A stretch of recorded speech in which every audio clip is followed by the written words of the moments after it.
Menteri Ketenaga Koi Kakia James K Sangma Kasngi ba arjo katayo ulong baga Sorkar Club Pynstet mentasha cha jikam nakabanda ban Wanrah Kashillong Medical College.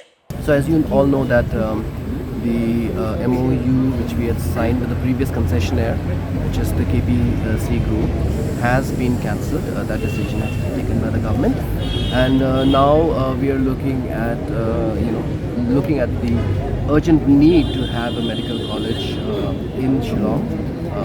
So we are looking at a PPP model wherein we can have a partnership with a private party to see how we can take things forward. Because investment in the infrastructure is one part, but running it and operationalizing it and all these things is another part.